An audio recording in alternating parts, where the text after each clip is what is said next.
I thought today, I've been taking a class for the last couple of weeks on movement chaplaincy. For those of you who don't know me, I should introduce myself. My name is Daigan Gaither. I'm a Soto Zen Buddhist priest, and my pronouns are he and him.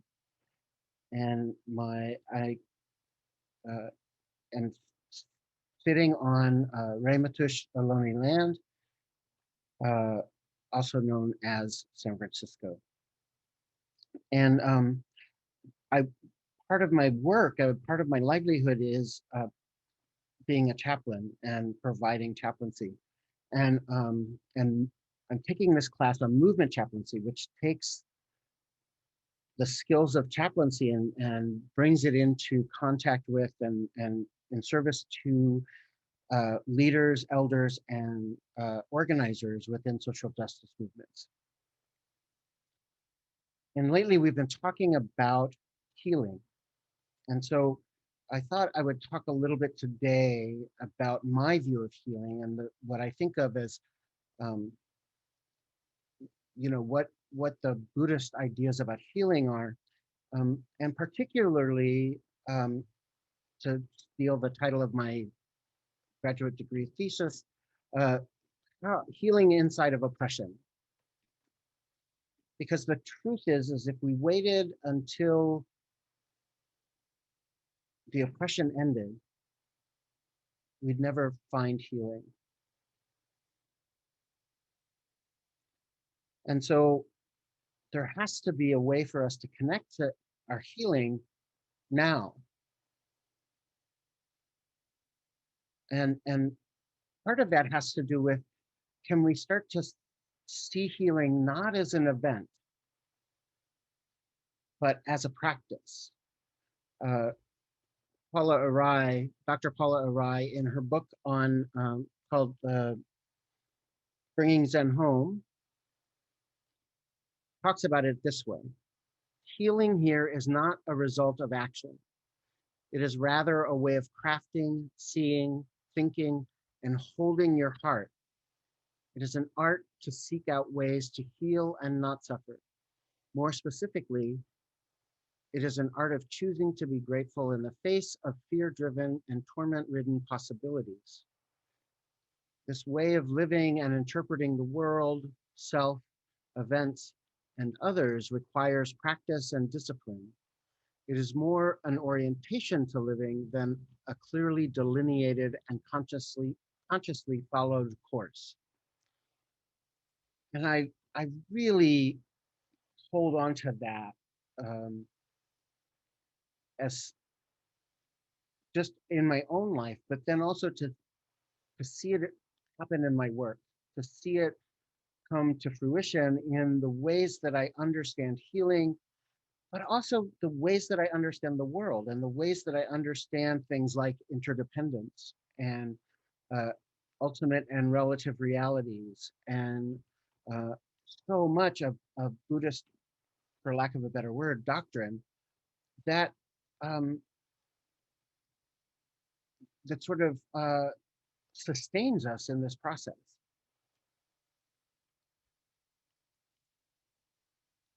And so part of that comes in understanding interdependence and understanding a little bit more about the fact that what the Buddha taught about interdependence is that there is no permanent, ongoing, unchanging self. But that doesn't mean there isn't me.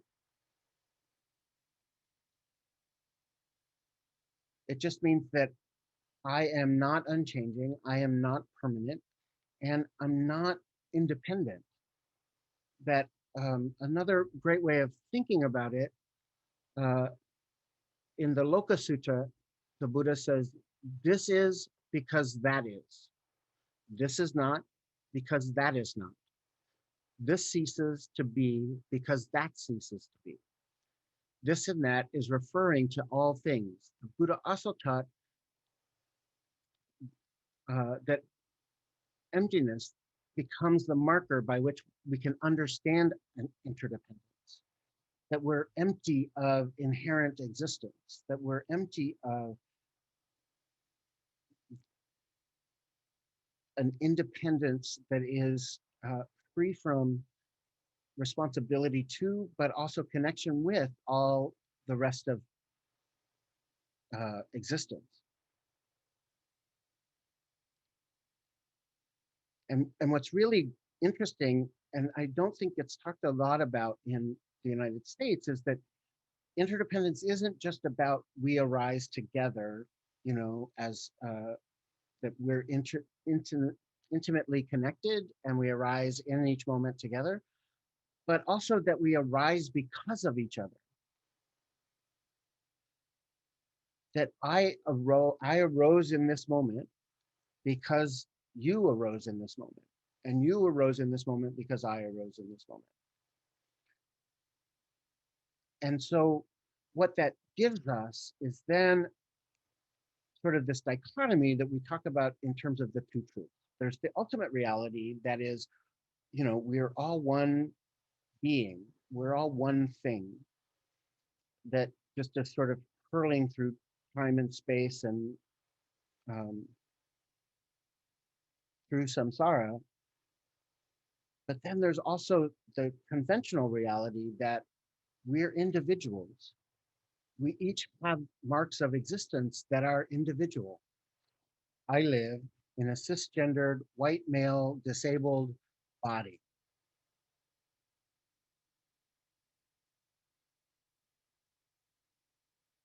That's the marks of my existence. And so it's when I can start to relate to this body in a way that is helpful and healing and open, I start to be able to glimpse into emptiness, into the liberation of the interdependent nature of all existence. Because I can start to see the because part, right? I can see that we exist because of each other. I really love a really dear friend of mine, Zenju Earthlyn Manuel, in her book, The Way of Tenderness, which is my all-time favorite Buddhist book ever about practice. If you haven't read it, I highly encourage you to do so. She's a Zen teacher, activist, writer, and Black queer woman, and the book is amazing. But she writes, we must acknowledge the relevancy of our lived experience, even within the absoluteness of our being, beyond our material embodiment. There is a relational self on the path of spirit. In other words, our identities in terms of race, sexuality, and gender cannot be ignored for the sake of some kind of imagined invisibility or to attain spiritual transcendence. We are not capable of being embodied selves, nor are we meant to be. We cannot become the self with a capital S that we cannot touch, that does not suffer, that has no name, no color, no eyes, no ears, no nose, no tongue. No matter how many labels we drop, we cannot become that capital S self. We only get to glimpse it. We only can start to notice that place of connection.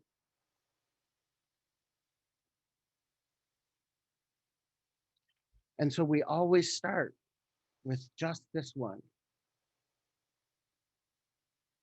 to experience the experience we're experiencing while we are experiencing it. To connect to what's it like to be me in this moment.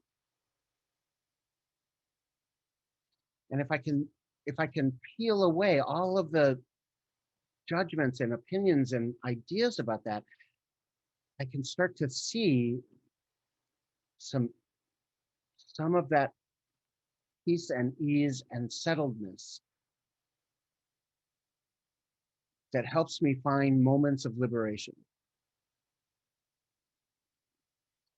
It also helps me see ways in which I can use my privilege and my power in service to others, because I start to see the because of our connection, because I start to see that any healing I have is deeply interdependent on all the other healing that we're engaging in.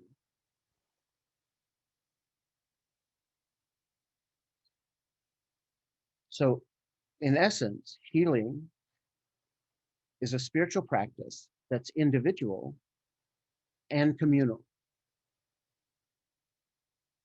that engages contemplation,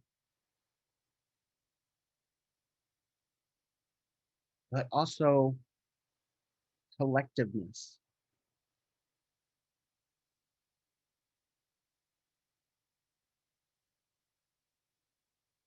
The idea that we can be one and a multitude at the same time. Now, I've never met anyone who was enlightened who could live in that place. I've practiced a long time. I know lots of people, and I know lots of people who have moments. I personally have had moments where I can touch that, where I can feel the power and the grace of that moment. But it's fleeting, and I can't chase it. All I can do is continue to practice. All I can do is return to this body, these skandhas, this sense. That's why I like to bring our attention to the sensory experience of our bodies, because the experience of that is only in this moment. We can't sense something from yesterday. We can't experience our bodies tomorrow. So if I keep returning to the sense experience of, okay, what's it like to be me right now? Okay, this hurts, that hurts, great. Okay, what else? Oh, that person hurt my feelings, but and get distracted and come back, get distracted and come back. But the more that I practice with that, the more I build up that muscle, the more I start to see that healing is activity, but not a single solitary activity. It exists in how it is that I take in and experience every moment.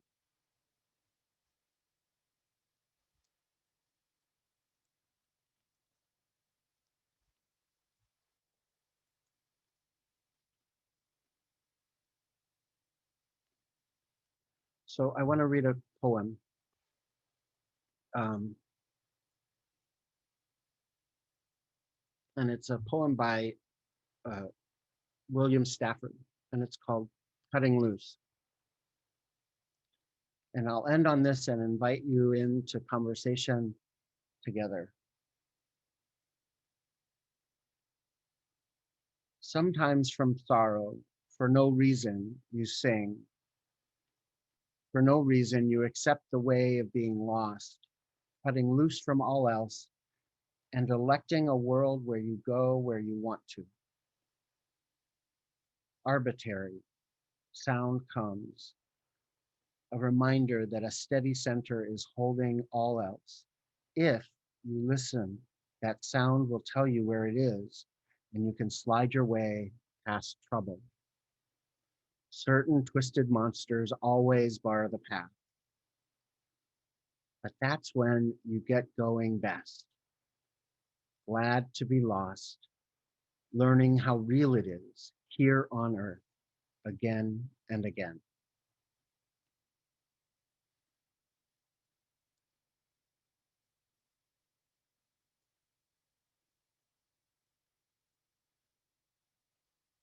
Let's cut loose from our ideas and see ourselves. Connect to this one that is connected to everything else. Thank you very much.